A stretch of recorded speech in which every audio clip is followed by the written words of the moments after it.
बिस्मिल्लाहिर्रहमानिर्रहीम। अस्सलामु अलैकुम मोहतरम पाकिस्तानियों।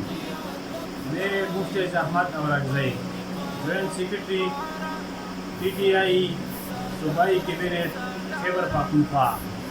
मोहतरम सामीईन, 14 अगस्त के हवाले से वीडियो के ज़रिए मैं आपसे चंद बातें अर्ज़ करना चाहता हूँ। सबसे पहले चेयरमैन PTI पाकिस्तान तहरीक इंसाफ के हुक्म के मुताबिक इस बार भी 14 अगस्त को जोश जज्बे से मनाएंगे, क्योंकि पाकिस्तान और तहरीक इंसाफ एक दूसरे के साथ लाजिम व मलजूम है। अगर पाकिस्तान है तो तहरीक इंसाफ होगा, अगर पाकिस्तान नहीं है तो इसका मतलब है कि पाकिस्तान की कोई भी सियासी जमात नहीं होगा।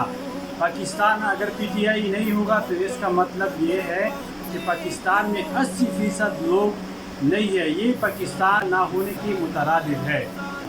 लेकिन हमें अपने वतन अजीज़ पाकिस्तान से मोहब्बत है। इंसान जिस जगह, जिस मुल्क, जिस खित्ते, जिस इलाके में रहता है, उनसीयत कल्बी, लगाव और मोहब्बत और उल्फत का पैदा हो जाना एक फितरी चीज़ है। दियानत और अमानत का तकाज़ा भी यही है कि इंसान जहाँ रहे वहाँ के खैरख्वाही, तरक्की और फलाही। और खुद नबी करीम सल्लल्लाहु अलैहि वसल्लम ने फरमाया, हदीस शरीफ है, मफ़हूम इसका ये है कि अल्लाह की कसम ए मक्का, तू अल्लाह की सारी ज़मीन से बेहतर है। अगर मुझे तुझसे जुदा होने पर मजबूर ना किया जाता तो मैं तो हरगिज़ ना जाता। तो वतन से मोहब्बत भी सुन्नत है। इस तरफ और हदीसों में भी इसका तज़किरा आता है।